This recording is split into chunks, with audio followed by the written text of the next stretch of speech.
1971 সালের ডিসেম্বর মাস। মুক্তিযুদ্ধের শেষ ঘনিয়ে আসছে।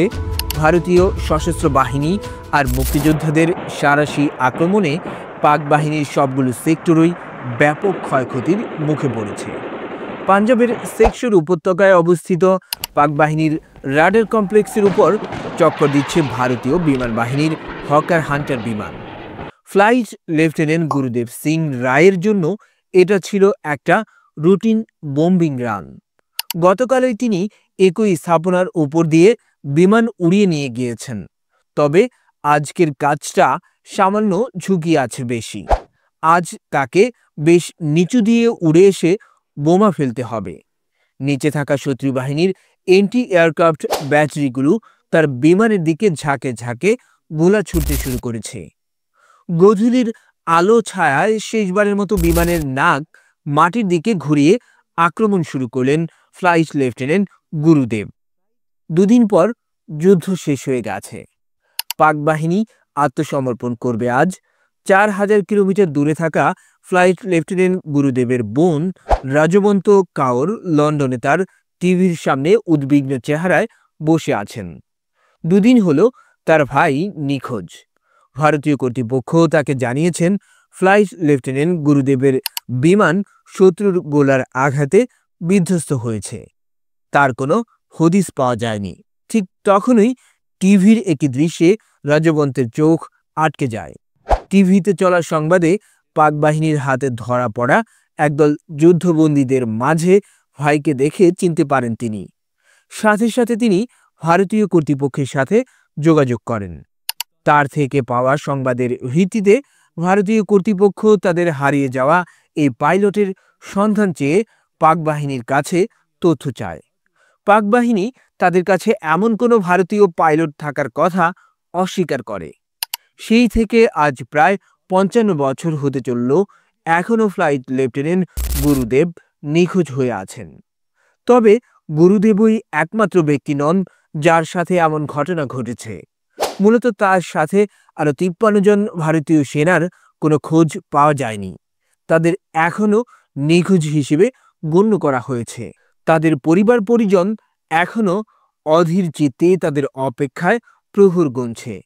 ভারতীয় মিডিয়া দীর্ঘদিন ধরে তাদের এই নিখোঁজ সেনাদের নিখোঁজ 54 নামে অভিহিত করে থাকে। পাকিস্তানি কর্তৃপক্ষ তাদের কথা অস্বীকার করলেও নানা মাধ্যম আর জায়গায় এইসব সেনাদের ব্যাপারে তথ্য পাওয়া গেছে। যেমন স্কোয়াড্রন লিডার একে ঘোষ তার বিমান নিয়ে পশ্চিম পাকিস্তানে ক্র্যাশ করার পর এই নিয়ে রেডিও পাকিস্তান একটি সংবাদ প্রকাশ করে, যেখানে শত্রু বিমান ধ্বংস ও পাইলটকে আটক করার জন্য পাক বাহিনীর প্রশংসা করা হয়। পরবর্তীতে তার খোঁজ করা হলে পাক বাহিনী জানায় তাদের কাছে এই নামে কোনো ভারতীয় পাইলট নেই। একই ঘটনা ঘটেছে ফ্লাইট লেফটেন্যান্ট অশোক বলবন্তের সাথে। পাকিস্তান সরকার অশোকের সদ্য বিবাহিত স্ত্রীর কাছে তার মানিব্যাগ এবং স্কার্ফ ফিরিয়ে দিয়েছে, কিন্তু তার স্বামীর বিষয়ে কোনো সংবাদ জানায়নি।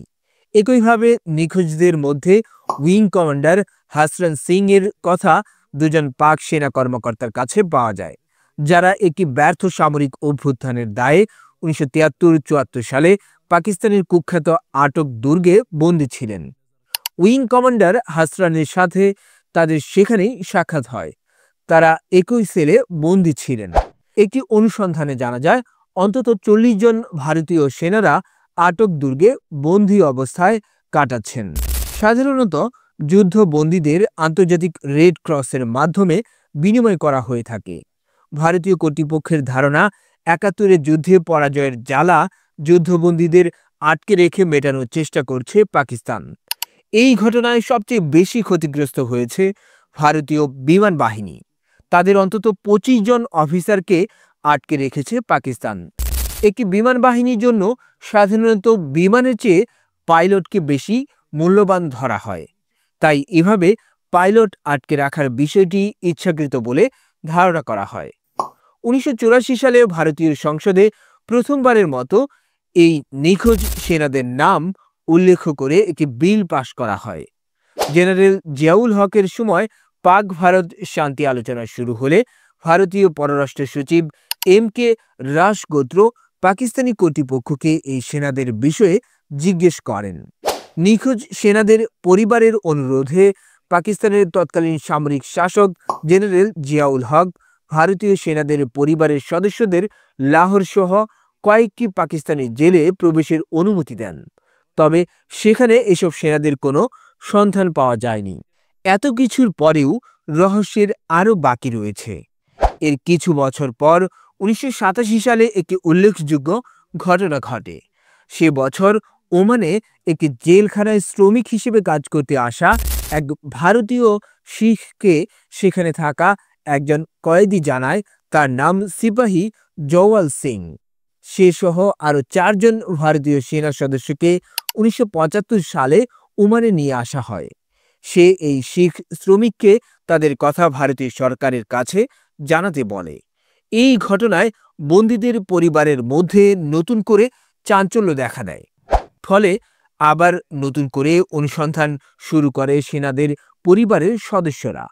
এর কয়েক বছর পর পাকিস্তানের জেল থেকে মুক্তি পাওয়া একজন ভারতীয় নাগরিক জানায় তার সাথে ভারতীয় জেলে ক্যাপ্টেন কামাল বক্সি নামে একজন সেনা কর্মকর্তার সাক্ষাৎ হয়েছিল, যিনি 71 সাল থেকে এখানে আটকে আছেন বলে জানিয়েছেন। 2003 সালে কানাডার একদল মানবাধিকার কর্মী লাহোর জেলে নিখোঁজ ভারতীয় সেনাদের খোঁজে অনুসন্ধান চালায়। সেই সময় বেশ কয়েকজন বন্দী নিজেদের ভারতীয় যুদ্ধবন্দী দাবি করলেও পাকিস্তানি কর্তৃপক্ষ সেসব বন্দীদের ব্যাপারে কোনো সাহায্য করেনি। বন্দীদের পরিবারের 2 জন সদস্য ব্রিটিশ নাগরিক হওয়ায় তারা ব্রিটিশ সরকারের হস্তক্ষেপ কামনা করে এবং এ ব্যাপারে আবেদন করে। তবে ব্রিটিশ কর্তৃপক্ষ এটা পাক ভারতের দ্বিপক্ষীয় ইস্যু দাবি করে এড়িয়ে যায়।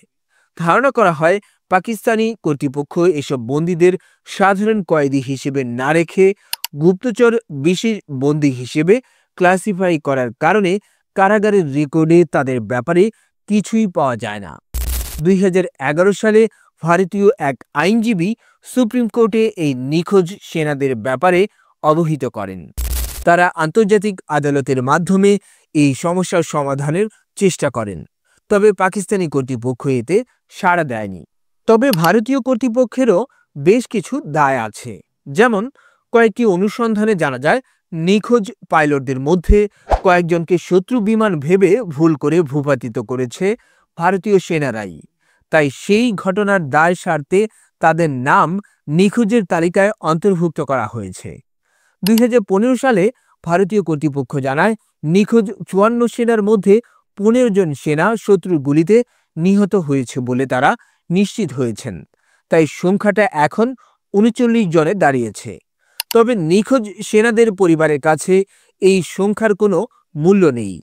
দিন শেষে তারা তাদের পরিবারের হারিয়ে যাওয়া সদস্যদের জন্য অপেক্ষা করছেন। প্রতি বছর 16 ডিসেম্বর এলে তাদের মধ্যে একটা মিশ্র অনুভূতির সৃষ্টি হয়।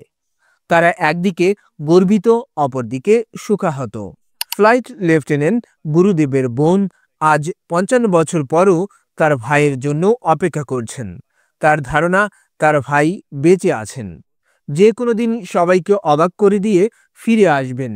রাজবন্ত তার ভাইয়ের খোঁজে বেশ কয়েকবার ভারত পাকিস্তান ঘুরে গেছেন। 86 দিকে একটি গাড়ির দুর্ঘটনায় 2 পা হারানোর পর থেকে তার অনুসন্ধান থেমে গেছে। তিনি এখন হুইল চেয়ারে বসে দিন গুনছেন। কে জানে তার অপেক্ষার প্রহর কবে শেষ হবে।